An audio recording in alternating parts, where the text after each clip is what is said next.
At narito na naman ang mainit na balita mula sa mundo ng politika. Narito ang pinakauling ulat sa isang mainit na kaganapan sa loob ng pamahalaan. Umalingaw-ngaw sa buong bansa ang balitang may mataas na opisyal umano ang itinurong traidor sa gobyerno at ito'y walang iba kundi si Justice Secretary. Ayon sa mga ulat, bistado na ang umano'y lihim na pakikipagsabuatan nito sa ilang tiwaling personalidad sa gobyerno.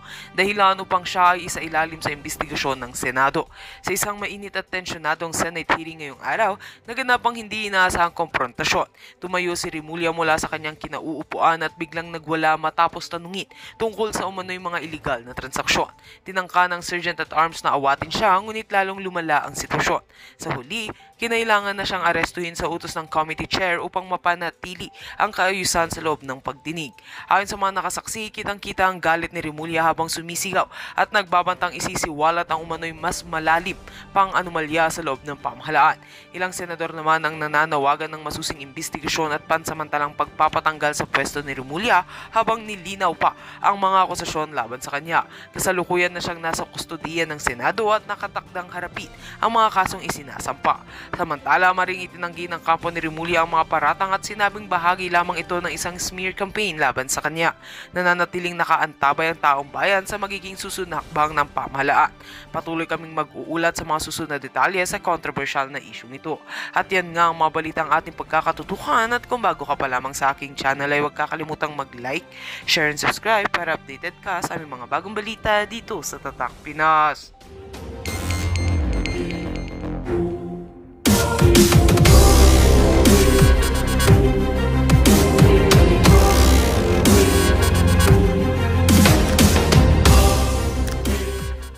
Breaking news, Marcos Jr. ay kontrolado na talaga ng Amerika. At ito ang nalalapit po na pag-uwi or paglaya ni Pangulong Rodrigo Roa Duterte. Paktay ka dito, Romualdez. At ayun, welcome back to my YouTube channel. Alam niyo, marami tayong mga pag-uusapan ngayon, no? At yan po yung mga iisa-isahin natin. Hindi tayo nakapag-vlog ng mga ilang araw. Tayo po ay nagkasakit at medyo na busy din. Kasi nga ni, kinabahan. Alam niyo kung saan nagmula yung sakit ko? Kinabahan ako. Dahil kamakailan lang po pumunta tayo ng Cebu City. So anong ba nangyari sa Cebu? Unahan ko muna kayo. Mangula muna kayo kung anong nangyari sa Cebu. So yun na nga, pumunta nga ako ng Cebu. Yung pagpunta ko doon, okay naman. Lahat okay naman at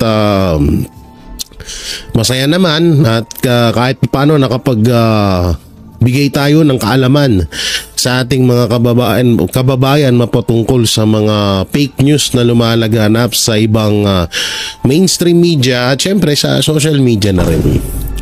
So yun na nga.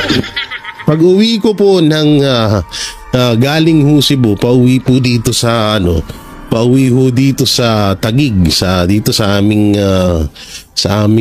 lugar, ay may nangyaring kababalagan na parang ang mahirap po ata ang kalimutan. At ayun na nga, ang eroplano ay biglang namatay ng 2 bisis. At siyempre si G. Guevara kinabahan ng hayop. So tayo po ay kinabahan. Ikaw ba naman, nasa Erika pag ikaw, tanungin nga kita, pag sumakay ka ng eroplano, pag namatay, hindi ka kakabahan. So yun na nga, kinabahan nga po ako. Dahil yung eroplano po, ang dami kasing nagdadasal sa akin na mamatay na ako eh. Kaya tuloy, hindi nauudlot tuloy eh. Nauudlot tuloy yung panalangin nyo. Huwag nyo na ipanalangin, bibigay naman ng taas yung kagustuhan niya. Ito naman to kasi.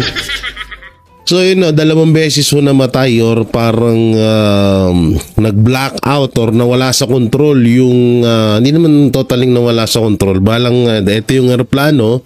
So nung pagkawala ng power niya, biglang gumanyan ho siya ng, syempre pagkaganyan ng aeroplano, biglang ganun ba naman, parang tinanggalan ka ng kaluluwa. Oo, parang kang tinanggalan ng kaluluwa. So doon sa pangyayari yun, pag uwi ko, syempre pagod din sa biyahe, ayun natin rangkaso na ang hayop. Tinrangkaso na po ako at umabot po ng 3 days mahigit. Sa tutusin kahapon nung pagpasok ko ng pag-show namin sa Banateros, medyo alanganin pa talaga, pero kailangan natin dahil syempre tayo ay naghahatid ng totoong impormasyon sa ating mga kababayan. Syempre minsan sa social media at SMNI lamang ho sila ng tunay na balita. So yun na nga yung nangyari sa akin. Kwento ko lang naman, ito masyado kang mainipin. Kinuwento ko lang naman salpakang bunganga mo. Joke lang. So dito nga, itong mga papanoorin ho nating video talagang sobrang makaka-relate ho kayo dahil alam nyo naman sobrang lupit po ng administrasyon natin, no? Pinakamagandang administrasyon sa kasaysayan ng hinayupak ng Pilipinas pala. Oo, biro mo, may ngayon may 20 kilos na bigas. Pero dito muna tayo, sana yan. Yung good news po kay PRRD yan. Ito, panoorin naman po muna natin tong good news. Oo, bago ba, sabihin nila, puro ka na lang bad news, Jay. Puro na lang kay bad news, good news naman. So ito po yung good news na maaari nang bumalik ito si Pangulong Rodrigo Roa Duterte. Panoorin po natin at kasama si ate na napakaganda. Nagsumite ng depensa sa International Criminal Court o ICC ang kampo ni dating Pangulong Rodrigo Duterte. Ang argumento may kaugnayan sa jurisdiksyon ng ICC sa Pilipinas. Si Anton Cero magbabalita mula sa The Hague. Uy, yan ha? Isang legal argument ang inihain ng kampo ni dating Pangulong Rodrigo Duterte sa International Criminal Court o ICC. Ayon sa dokumentong petsang Mayo 1, 2025, iginit na Attorney Nicholas Kaufman, legal counsel ni dating Pangulong Duterte, na wala ng jurisdiksyon ng ICC sa Pilipinas dahil tuluyan ng kumalas ang bansa sa Rome Statute noong taong 2019. Sa ilalim ng Article 19 ng Rome Statute, maaaring questionin ang jurisdiksyon ng ICC sa isang kaso kung ang akusado ay hindi sakop ng mga umiiral na kondisyon ng kasunduan. Sa isang panayam sa ICC, naunang sinabi ni Attorney Kaufman na ihahain nila ng mosyon sa lalong madaling panahon. In the coming days, perhaps even today, perhaps tomorrow, perhaps the beginning of next week, but no more than in 1 week, we will be filing our jurisdictional challenge. Binibigyang diin ng kampo ni Duterte na mahalaga ang pagiging kasapi ng isang bansa sa Rome Statute sa mismong panahon ng investigasyon o paglilitis. Kung wala ito, ayon kay Kaufman, ay walang sapat na batayan ng ICC para ituloy ang kaso. Sa jurisdiction stricto sensu, o striktong interpretasyon ng jurisdiksyon, may 3 elementong tinitingnan: krimen, panahon, at individual na sangkot. Una, kung anong krimen ang sakop. Pangalawa, kung kailan ito nangyari. At pangatlo, kung sino ang sangkot. Iginiit ng kampo ng dating Pangulo na hindi dapat basihan ang nationality o teritoryo kung wala ng membership sa Rome Statute. Dahil dito, iginiit ng depensa na walang legal na kapangyarihan ng ICC sa kasong ito. Sa panig naman ng Senado, welcome development sa kampo ni Duterte. So yan maputol ko lang, napakaliwanag ho dun, no? Na wala silang legal na dito sa krimen na to. Sa kasong ito, hindi pala krimen. Ito yung krimen, no? Yan mga hinayupak na yan. Yan ang lehitimong krimen. Ang kasi dito, ang kagaya nung sinabi ko sa SMNI, ako'y nanaginip na itong administrasyong Marcos daw ay parang nakikiusap. Chismis to Parang nakikiusap daw sa ICC na wag nyo muna. Medyo patagalin nyo muna dyan si PRRD. Patagalin nyo muna dyan si Pangulong Duterte. Huwag nyo munang iuwi dito kasi kulelat na nga yung team namin. Lalong mangungulelat pag nandito na si Pangulong Duterte. Ganon yung panaginip yun, panaginip. Dream. Ganon ha. Kasi baka mamaya may magreklamo na naman dyan, may magkaso-kaso na naman dyan, na kesyo, gawa-gawa na naman ang kwento. Yun lamang ay panaginip lamang ho, no? ngayon nga parang nakikiusap na ano, pero wag ka, sinabi ni Sir Jason sa kanina sa SMNI na siya rin daw ay nanaginip din talaga. Magkatukayo talaga kami, parehas kaming talagang marunong managinip no. At doon nga sinabi nga na Sir Jason na siya ay nanaginip na 11 pa lang daw ay makakauwi na si Pangulong Duterte. Aba naku, palakpakan natin yan kung ganun.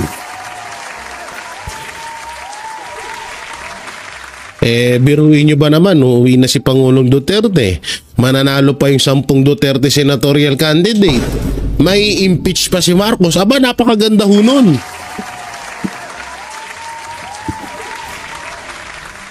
Oo, at ayun nga, na alam nyo, lagi ko napapanaginipan din yung impeachment kay Marcos. Oo, ang masaklap nga lang daw, bigla daw mawawala dito yan. Di sa totoo lang ha, sa yaman ng Marcos, sa ngayon, sa dami-dami nilang nakukuhang pera sa gobyerno, katod lang 6 trillion sa bicameral na may blank item, di ba? Dami pa, GSIS, andito yung picture na yun. Tingnan natin, baka tayo ay ma-fake news, baka sabihin nila fake news tayo. Maganda na rin yung tinitignan ho natin yung mga, asan na ba yun? Nandito ba yun? Yung mga resulta na yun, no, na na tawag dito, yan, GSIS, PhilHealth, ano pa, Maharlika Fund, marami pa pong mga iba't ibang GSI, SSS, yan, yun yung mga pondo, yung flood control na ginagastosan ng 1.4 billion pesos a day, so wala na rin yun, no? At yung 2 billion pesos na confidential fund ni Pangulong Marcos Jr. So kung iisipin mo maigi, talagang etong sila Marcos ay kung talagang mabubuhay na to panghabang buhay. Depende na lang kung ipangbilin ng pulburon lahat ng 6 trillion, dahil pulburon nun. Ang daming pulburon no, yung 6 trillion na yun, bibili no? Ilang truck yung konsumo nila. So yun nga talagang mabubuhay na sila sa dami ba naman pera na nakuha na yun nga, masama doon sa panaginip ko, bigla daw mawawala dito sa Pilipinas. Pati daw tong mga to, bigla daw tong mga mawawala to yan, kasi yung the 5 idiot. Yung mga the 5 idiot na yan talagang mawawala daw yan. Kaso may isa dyan sa kanila, or hindi natin, sabihin na natin silang 5, sa lahat ng ginawa ni Romualdez at ni Marcos sa Pilipinas, may sasalo daw dyan. Yan daw ang, alam mo yung tipong siya yung sumalo ng lahat. Hindi naman siya yung nakinabang ng lahat ng pera, pero siya yung sumalo. Parang ginawa siyang puppet ni Marcos Jr. Ganun ang tindi ng panaginip ko, no? Minsan alam nyo, nagtataka na rin ako sa panaginip ko. Detalyado Ay! Tuloy natin. Duterte ang mga resulta ng pagdinig ng komite ni Senator Amy Marcos. Ani Atty. Kaufman, posible naggawin nila itong basihan sa mga argumentong isusumite sa ICC. Mention has been made of the arrest, mention has been made even of the jurisdictional arguments. They are very compelling and they support our arguments as well. Patay kayo doon. Gagamitin pala yung nangyaring hindi. Ito uulitin ko Kasi may mga nababasa din ako minsan na may mga ibang vlogger din dyan na DDS na medyo against sa amin ng Banateros, kasi nga kami ay against kay Amy Marcos. So ito na. Alam nyo,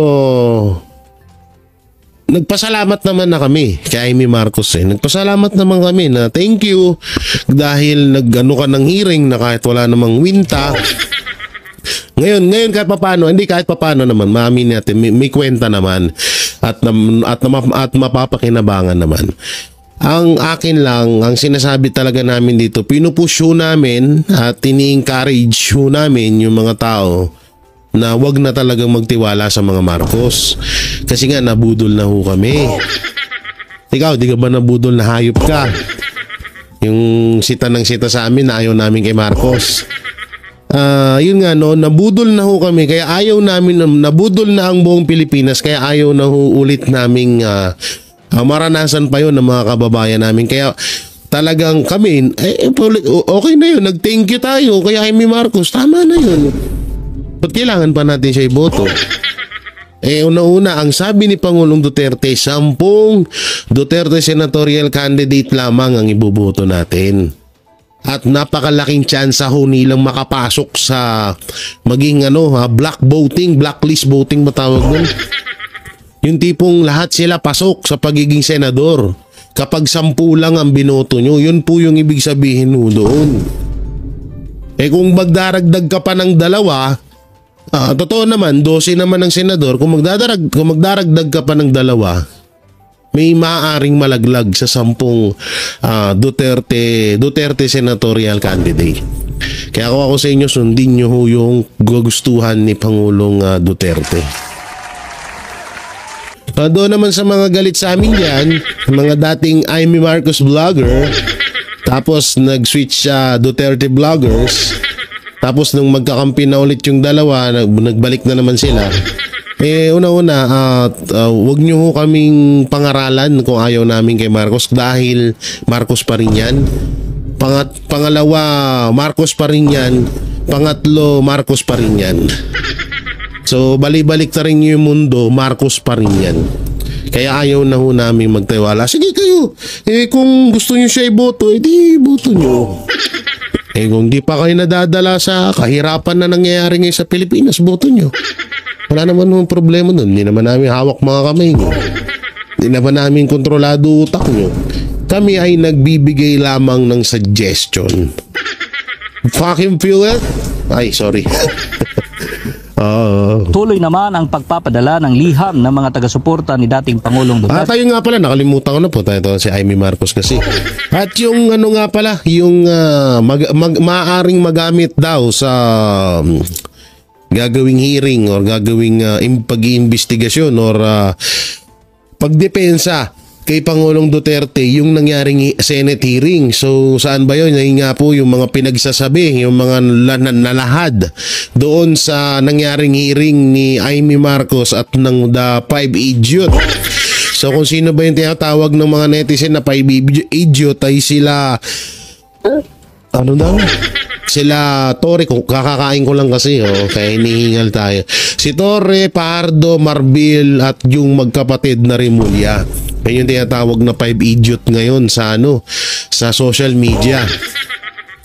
So lahat ng mga sinabi nila, lahat ng nabunyag doon ay gagamitin ho yun para madepensahan si Pangulong Rodrigo Roa Duterte na maganda yon. Kaso bangit ang dating nun kay Marcos. Paktay kayo, wala kayong allowance. Ay sorry, wala kayong allowance. Tanggalan kayo ng allowance ni Ngagba.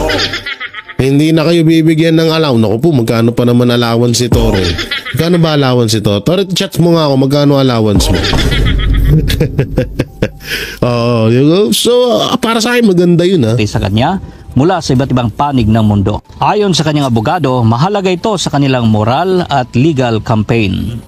Ipinonto ni Attorney Kaufman na in high spirit si dating Pangulong Duterte at nananawagan ito sa publiko na igalang ang judicial process ng ICC, isang mahabang legal battle na kanilang hinaharap. Grabe palakpakan natin Pangulong Duterte. At syempre, palakpakan din ho natin ng SMNI News na hindi ho natin malalaman yung mga ganitong balita kung wala ho si itong SMNI ni Pastor Apollo C. Kibuloy. Palakpakan po natin yan. At dito naman tayo sa ito yung malupit ho ngayon na parang hawak na ho ng Amerika talaga. Ang hawak na ho ng ibang mga Amerikano ang ating gobyerno. So panoorin ho natin. Alam nyo, sa totoo lang kung bako sa mga millennials dyan, yung mga millennials dyan, eto minsan manood din ngayon ng politics issue para kahit paano prepare kayo. Hindi kayo puro jowa. Tapos kahit pag may jowa na kayo, mag-jowa pa kayo ng isa pa. Tunggol. Dapat nanonood kayo ng politics para may alam kayo kahit paano. Alam nyo, ito delikado tong topic na to dahil kung sakaling mangyari ho ito, sobrang delikado dahil biruin mo parang babalik ho tayo sa nakaraan. Na tayo ay magiging aso, magiging alipin ng mga Amerikano. So yan ang dapat nating iwasan ho, no? Kung kami ay tinatawag na pro-China, mas di hamak na mas okay pa siguro na maging pro-China kaysa sa maging pro-Amerika. Alam naman natin ugali ng Amerika, kapag may gusto niyang kunin, pag may tulong yan na ibinigay, mayroon niyang kapalit. So ito po, panoorin natin. Na-capture na po talaga ng Amerikano ang gobyerno ng Pilipinas, pero nakatago sila sa likod nitong pasad na tinatawag na Philippine government. Pero kita po natin talagang yung patakaran ng One China policy ng Pilipinas halimbawa ay nilalabag na po ng napakaraming mga kagawad ng ating military, Philippine Coast Guard, at ang Philippine Coast Guard ay sunod-sunuran kay Raymond Powell, a US Air Force officer, doon sa kanilang strategy of assertive transparency para masira po ang relasyon ng Pilipinas at China. Nako, delikado po pala yan, no? Oo, parang di kasi ito, isipin nyo minsan nagtataka talaga din ako sa totoo lang. Yung katod niyang nung nakaraan may nahuli na naman na Chinese, hindi ko naman sila pinagtatanggol. Hindi ko sila pinagtatanggol kung may ginawa talaga silang mali. Sabihin na natin na nahuli sila dahil may dala silang droga. So ba't mo ipagtatanggol yun? Nahuli tong mga Chinese dahil pumatay sila ng kapwa natin Pilipino. So hindi mo dapat talaga ipagtanggol yun. O Chinese nagnakaw, 'di ba? Or nanakit ng Pilipino, 'di ba? So hindi mo dapat talaga ipagtanggol 'yun. Ang punto kasi dito, ang kasi dito, sobrang ganda ng China. Sila nga ang maituturing na first world country sa buong mundo. Pero kung iisipin nyo, anong mapapala ng China na mag-i-spy sila dito sa Pilipinas?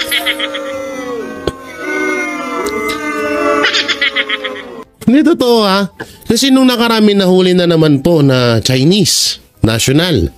So may kagamitan na naman daw na spy na naman daw. Isipin nyo maigi na lang. Tayo na sobrang, hindi ko po kinakahiya ang bansang Pilipinas. Mahal ko ang bayan ko, kaya nga nandito ako ngayon nagdadaldal sa harap niyo. Dahil gusto kong protektahan ang bayan ko. Ang ko dito, anong mapapala ng China na mag-imbestiga sila dito sa Pilipinas?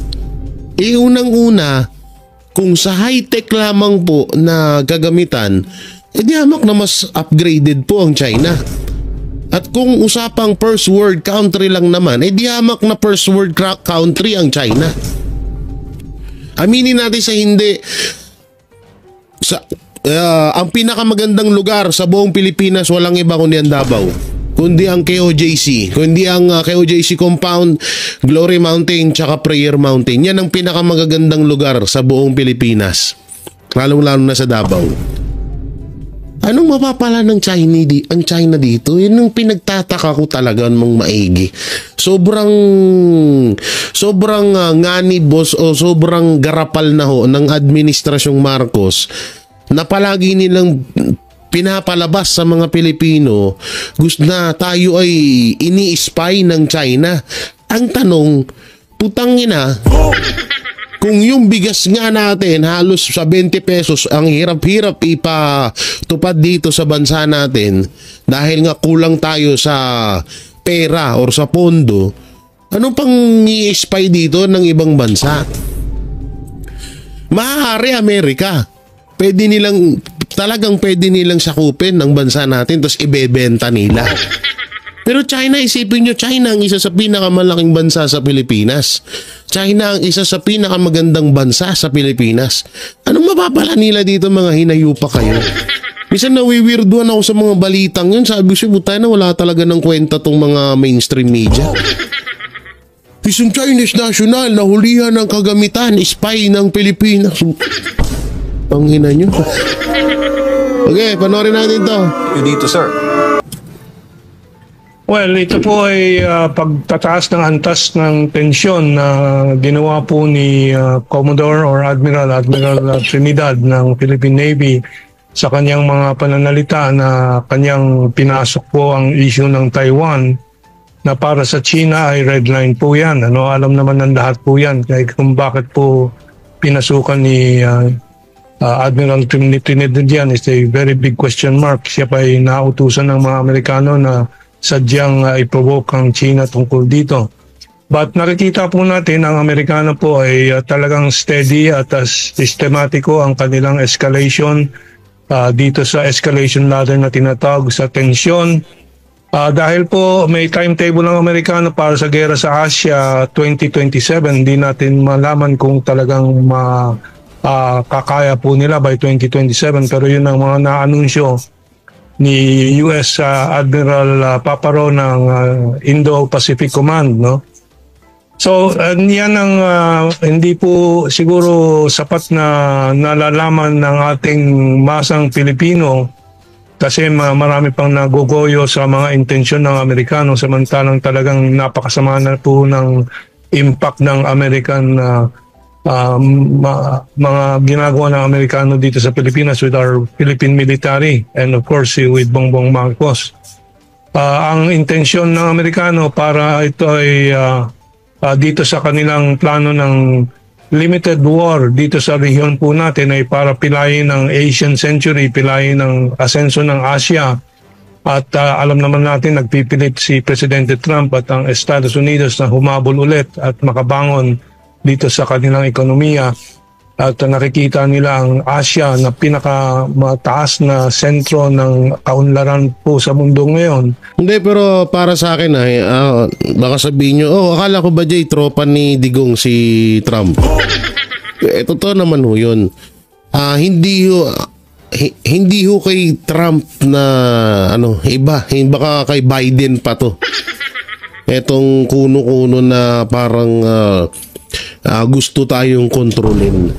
Oo, kasi nga kung mapapansin nyo maigi, yung ginawa ni Biden sa mga relihiyon or yung ginagawang krimen ni Joe Biden sa Amerika, lalong-lalo na nga ho doon sa mga relihiyon na inaabuso na yun naman din yung ginawa ni Marcos Jr. sa Pilipinas, so wala silang pinagkaiba.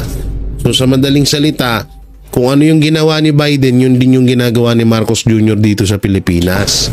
Kaya talaga din tayo, hindi talaga din natin maiwasan na hindi maimaisip na hindi kaya talagang nubo ako guys. Hindi kaya talagang na kontrolado ng ni Biden itong si Marcos Jr. Ewan natin dito, may panood natin dito yan. Hadlang dito sa kanilang ninanais na babalik ng sigla ng American economy. So I hope more people understand through your broadcast, MJ and Admar. Tsaka sir, marami ang umaasa na sa bagong administrasyon ni Trump matitigil na ito itong mga nangyayari sa ating region, particularly ang mga sinusulong na pagkakagulo between China and the Philippines, yung parang pinaghahati-hati tayo pero hindi pa rin pala talaga nagbago ang American interest, Sir Herman. Well, unang-una si Trump, maaaring naiba po ang kanyang intensyon which is medyo maging mas mapayapa ang relasyon ng Amerika sa mundo. But nakikita naman natin po na hindi po siya talagang in full control ng American policy. At ang kanyang kabinete ay napakaraming mga neo-conservatives na mga pro-war na mga cabinet members po, Marco Rubio, Pete Hegseth and so on. So nalalagay din po sa conflicting situation si